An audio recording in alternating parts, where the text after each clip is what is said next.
Kumusta mga kasaliksik? Sa gitna ng lumalalang tensyon sa pagitan ng NATO at Russia, isang nakakalungkot na hakbang ang nabunyag. Ang Germany ay naghahanda para sa posibleng pagsiklab ng isang pandaigdigang digmaan na tinatawag ng kanilang gobyerno bilang Operation Deutschland.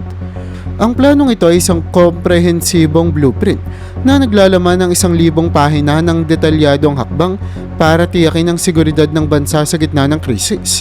Ang naturang dokumento ay hindi lamang tumutok sa military strategy, kundi pati na rin sa pagtiyak ng seguridad ng mga infrastruktura at pang-araw-araw na buhay ng mga sibilyan. Sa plano, isinasaad na ang mga pangunahing gusali at pasilidad tulad ng mga planta ng enerhiya, ospital at infrastrukturang komunikasyon ay bibigyang prioridad sa proteksyon laban sa posibleng pag-atake. Kasama rin dito ang masusing plano para sa mabilisang paggalaw ng mga tao, kagamitan at mahahalagang mapagkukunan sa oras ng emergency. Bukod dito, layunin din ng Operation Deutschland na gawing handa ang populasyon ng Germany. Hinihikayat ang mga mamamayan na maghanda ng kanilang sariling emergency kits na may kasamang pagkain, tubig at pangunahing pangangailangan para sa hindi bababa sa 10 araw. Nagbigay din ang gobyerno ng mga mungkahi para sa pag-install ng mga alternatibong pinagkukunan ng enerhiya tulad ng diesel generators at wind turbines upang tiyakin na ang bawat sambahayan ay may sapat na kakayahang harapin ang anumang potensyal na pagkabigla sa supply ng kuryente o tubig. Ngunit higit sa paghahanda sa mga sibilyan, ang Operation Deutschland ay isang plano na umaabot sa pinakamasinsing detalye ng logistic operation ng militar. Inaasahan ng Germany ang isang pandaigdigang pagsiklab ng labanan na maaaring humantong sa deployment ng daan-daang libong NATO troops sa loob ng kanilang teritoryo bilang suporta sa Ukraine. Ang Germany na isa sa mga pangunahing miyembro ng NATO ay nagsagawa ng pagsasanay at simulation exercises para masigurong epektibo ang kanilang koordinasyon at pagiging handa. Ang paglalabas ng planong ito sa publiko ay nagdulot ng malawakang reaksyon sa Germany at sa buong Europa. Ang ilang eksperto sa seguridad ay nagbabala ng pagiging lantad ng plano ay maaaring magbigay ng impormasyon sa mga kalaban at magresulta sa mas mapanlikhang diskarte mula sa Russia. Sa kabilang banda, sinabi ng ilang opisyal ng NATO na ang transparency na ito ay mahalaga upang maipakita sa mundo ng Germany ay handa at may kakayahang magbigay ng suporta sa kanilang mga kaalyado. Ang Operation Deutschland ay bahagi ng mas malawak na estratehiya ng Germany na hindi lamang para sa sariling depensa, kundi pati na rin upang tiyakin ang kaligtasan ng kanilang mga karatig bansa. Ayon sa ilang analyst, ang plano ay simbolo ng pagbabalik ng Germany sa isang mas aktibong papel sa geopolitics ng Europa, isang bagay na matagal nilang iniwasan matapos ang ikalawang digmaang pandaigdig. Habang patuloy ang tensyon sa pagitan ng Ukraine at Russia, ang Germany ay nahaharap sa matinding hamon. Paano maghanda para sa isang malawakang digmaan habang pinapanatili ang tiwala ng kanilang mga mamamayan at kaalyado?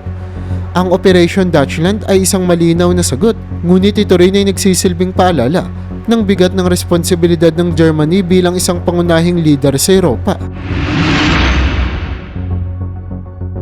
Ang pagdating ng 800,000 na sundalo sa Ukraine bilang bahagi ng operasyon ng NATO ay isang makasaysayang hakbang sa kasaysayan ng militar sa Europa. Ang naturang deployment ay hindi lamang nangangailangan ng mahusay na koordinasyon, kundi pati na rin ng masusing plano upang matiyak ang epektibong paggalaw ng napakaraming tropa, armas at kagamitan sa gitna ng aktibong digmaan. Sa puso ng pagsisikap na ito, ang Germany ay naglalaro ng mahalagang papel bilang pangunahing logistical hub ng NATO.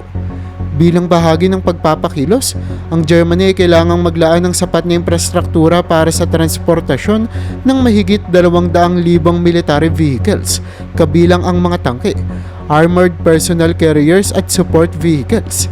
Ang mga pangunahing riles ng tren, highway at port facilities ay naging kritikal na bahagi ng pagpapakilos. Inihanda ng Germany ang kanilang mga daan at riles sa pamamagitan ng pagpapalakas ng mga pangunahing tulay at pagpapabilis ng customs processing para sa mabilisang transportasyon ng mga sundalo at kagamitan papunta sa mga sentro ng labanan sa Ukraine. Ngunit hindi naging madali ang prosesong ito. Kinaharap ng Germany at NATO ang mga hamon tulad ng kakulangan ng makabagong transport assets.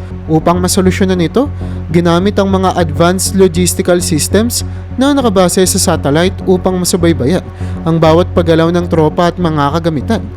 Ang teknolohiyang ito ay ginamit upang matiyak ng lahat ng pwersa ay nakaposisyon ng tama, sa tamang oras at may sapat na supply ng pagkain, tubig, bala at medikal na suporta. Ang pagkilos ay nagdulot din ng pang-ekonomiyang epekto sa Germany. Sa kabila ng pagiging handa ng gobyerno, ang biglaan at malaking paggamit ng transportasyon ay nagdulot ng pagkaantala sa iba pang komersyal na operasyon. Ang ilang port at riles ay pansamantalang isinara para magbigay daan sa mga military convoy na nagdulot ng pagkaantala sa supply chain sa sektor ng kalakalan. Gayunpaman, ipinaliwanag ng mga opisyal na ang mahakbang na ito ay kinikailangan para sa mas mataas na layunin ng seguridad at depensa ng rehiyon. Sa kabila ng logistical na mga hamon, ang pagpapakilos na ito ay tinuturing na isang tagumpay ng kolektibong pagkakaisa ng NATO. Ang Germany, bilang pangunahing logistical hubs ay nagbibigay halimbawa ng kahalagahan ng pagkakaisa sa panahon ng krisis. Kasabay nito, patuloy na ipinapakita ng mga puwersang NATO ang kanilang dedikasyon sa pagpapakita ng puwersa sa rehiyon upang kontrahin ang agresyon ng Russia sa Ukraine. Higit sa militar na aspeto, ang pagpapakilos na ito ay may malalim na epekto sa moral ng Ukrainian forces at kanilang mga mamamayan. Ang presensya ng libo-libong NATO troops ay nagpapadala ng malinaw na mensahe. Hindi sila nag-iisa sa kanilang laban. Ito rin ay isang simbolo ng pangako ng NATO na protektahan ang mga prinsipyong demokratiko at magbigay ng suporta laban sa mga banta ng authoritarian regimen. Habang ang deployment ng 800,000 na mga sundalo ay nagdulot ng malaking epekto sa geopolitics ng rehiyon, ito rin ay nagbibigay daan para sa malalim na pagsusuri sa kung paano pinamamahalaan ng mga makabagong alyansa ang mga krisis ng may ganitong kalakihan. Ang papel ng Germany sa tagumpay ng operasyong ito ay nagpapatunay sa kakayahan ng bansa na pamunuan ng Europa sa mga mahihirap na panahon. Sa kabila ng mga hamon na ito, ang pagpapakilos ay naging isang mahalagang bahagi ng makasaysayang estratehiya ng mga kaalyado na NATO upang palakasin ang depensa ng Ukraine laban sa patuloy na banta mula sa Russia. Habang patuloy na naghahanda ang Germany para sa tumitinding tensyon sa rehiyon ng Europa, hindi lamang ang kanilang militar ang pinagtutuunan ng pansin. Binibigyang diin din ang kahandaan ng mga mamamayan. Sa gitna ng lumalalang banta ng digmaan, isang malawakang kampanya ang inilunsad ng gobyerno upang tiyakin na ang bawat sambahayan ay may kakayahang harapin ang mga posibleng epekto ng krisis, kabilang ang mga power outages, kakulangan ng supply at iba pang mga emergencies. Ang isa sa mga pangunahing hakbang ay ang pagpapalakas ng mga alituntunin para sa disaster preparedness. Inirekomenda ng gobyerno sa mga mamamayan na magtipon ng sapat na supply ng pagkain, tubig at gamot na tatagal ng hindi bababa sa 10 araw. Kasama rin dito ang mga baterya, flashlight at first aid kits na maaaring gamitin sa panahon ng kagipitan. Ang mga opisyal na abiso ay binigyang diin ang kahalagahan ng pagkakaroon ng mga alternatibong pinagkukunan ng enerhiya tulad ng diesel generators at wind turbines upang matiyak na hindi maaapektuhan ang pangunahing pangangailangan sa kuryente sa oras ng krisis. Bukod sa pisikal na kahandaan, pinaigting din ng gobyerno ang impormasyon ukol sa mental health support. Napansin nila ang pagtaas ng antas ng stress at pagkabilisa ng mga tao, dulot ng mga ulat ng digmaan at mga pag-atake. Bilang tugon, naglunsad ang Germany ng mga online counseling platforms at community support groups upang tulungan ng mga tao sa pagharap sa kanilang emosyonal na kalagayan habang hinihintay ang anumang posibleng kaganapan. Isa pang mahalagang aspeto ng paghahanda ng mga mamamayan ay ang pagsasanay sa mga basic survival skills. Inilunsad ang mga libreng kurso sa iba't ibang bahagi ng Germany na nagtuturo ng mga kasanayan tulad ng paghawak ng mga simpleng medisina, paggamit ng fire extinguishers at pag-aalaga ng mga sugatan. Bukod dito, pinalalakas din ang public information campaign ukol sa tamang pag-evacuate mula sa mga lugar ng sakuna o digmaan. Ang mga paaralan ay nagpatupad din ng kanilang mga hakbang upang sanayin ang mga kabataan sa kahandaan. Ang mga fire drill ay pinalawig upang isama ang mga senaryo ng air raid at nagturo rin ang mga guro ng mga makabagong pamamaraan ng first aid. Layunin nito na maging handa ang mga mag-aaral at kanilang pamilya sa oras ng hindi inaasahang insidente. Sa kabila ng malawakang paghahanda, hindi may kakailan ng mga hakbang na ito ay nagdudulot din ng pagkabahala sa mga mamamayan. Maraming kritisismo ang natanggap ng gobyerno dahil sa tila pagtutok sa posibleng digmaan, imbis na maghanap ng mga paraan upang maiwasan ito. Ngunit ipinaliwanag ng mga opisyal na ang kanilang layunin ay hindi upang lumikha ng takot kundi upang tiyakin ang kaligtasan ng bawat isa sa oras ng emergencies. Sa kabuuan, ang kahandaan ng mga mamamayan ay hindi lamang tungkol sa survival, kundi isang mahalagang bahagi rin ng estratehiya ng Germany upang ipakita ang kanilang pagkakaisa sa harap ng mga banta. Sa panahon ng krisis, ang pagiging handa ng bawat individual ay isang hakbang tungo sa mas malawak na kolektibong depensa. Habang ang mundo ay nagmamasid, ang Germany ay patuloy na nagpapakita ng kanilang determinasyon na maging handa, hindi lamang bilang isang militar na puwersa, kundi bilang isang bansa na nagkakaisa upang harapin ang anumang hamon. Habang patuloy ang tensyon sa pagitan ng NATO at Russia, isang nakakabahalang pagbabago sa patakaran ng Russia ang inanunsyo ni Pangulong Vladimir Putin, kung saan maaari nang gamitin ng nuclear weapons bilang tugon sa mga non-nuclear attacks.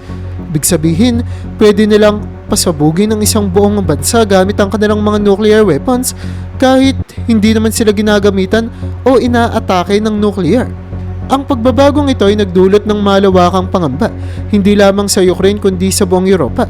Ang dating malinaw na nuclear threshold ay ngayon tila lumalabo na nagdadala ng mga hamon sa estratehiya ng depensa ng NATO. Ang bagong patakarang ito ay naglalayong magpadala ng mensahe sa mga kalaban ng Russia. Isang babala na ang anumang pagkilos laban sa Moscow ay maaaring magresulta sa hindi inaasahang mga resulta. Subalit para sa Germany at iba pang mga kaalyado ng NATO, ito ay isang hamon na kailangang tugunan ng mas makabagong teknolohiya at mas mataas na antas ng depensa. Sa gitna ng lumalalang sitwasyon, hindi lamang tropa ang ipinadala ng Germany sa Ukraine. Nagpadala rin ito ng mga advanced na sandata bilang bahagi ng kanilang suporta. Ang mga Leopard 2 battle tanks ay isa sa mga pangunahing kontribusyon ng Germany sa laban.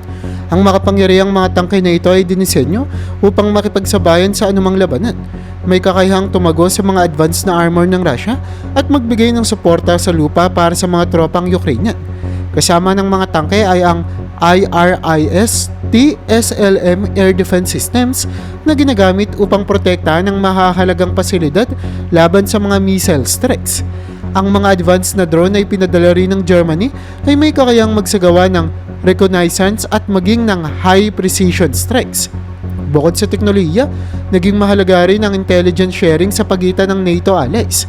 Ang mga satellite images, cyber reconnaissance at intercept ng mga komunikasyon ng Russia ay nagbigay daan sa mga mas epektibong operasyon para sa Ukraine. Sa pamamagitan ng mga impormasyon mula sa Germany at iba pang kaalyado, nadedetect ng Ukrainian forces ang mga plano ng Russia at napaghahandaan ng kanilang mga galaw. Ang Germany na may malawak na kaalaman sa teknolohiya ay nagbigay din ng mahalagang kontribusyon sa aspetong ito. Sa kabila ng suporta, nananatiling masalimuot ang sitwasyon. Ang pagpapadala ng makabagong sandata ay nagdadala ng panganib na may tuturing ito ng Russia bilang direktang interbasyon ng NATO na maaaring mag-udyok ng mas malaking salungatan. Ang paggamit ng nuclear weapons bilang banta ay nagsisilbing mabisang taktika ng Russia upang pigilan ng mga kaalyado ng Ukraine sa pagpapalawak ng kanilang suporta. Subalit nananatiling matatag ang posisyon ng Germany. Hindi nila hahayaang magtagumpay ang isang agresor na lumalabag sa mga pandaigdigang batas at alituntunin. Ang presensya ng advanced weaponry sa labanang ito ay hindi lamang tungkol sa teknolohikal na kaalaman kundi isang malinaw na simbolo ng solidarity. Para sa Germany, ito ay patunay na handa silang tumindig kasama ang Ukraine sa harap ng banta, kahit na nangangahulugan ito ng panganib sa kanilang sariling seguridad. Sa kabila ng mga babala ng Russia, patuloy ang kanilang determinasyon na magpadala ng suporta, hindi lamang sa anyo ng mga sundalo, kundi pati na rin sa pamamagitan ng makabagong teknolohiya. Ang pagsasama ng pagbabago sa patakaran ng Russia at ang pagpapalakas ng Ukraine gamit ang German weaponry ay sumasalamin sa tumitinding tensyon sa rehiyon. Ang parehong panig ay naghahanda para sa mas malaking laban at ang mga kilos na ito ay may potensyal na magdala ng malawakang epekto sa pandaigdigang seguridad. Sa kabila ng lahat, ang tanong ay nananatili. hanggang saan ang kayang ibigay ng bawat panig bago ito humantong sa isang hindi na mapipigilang digmaan.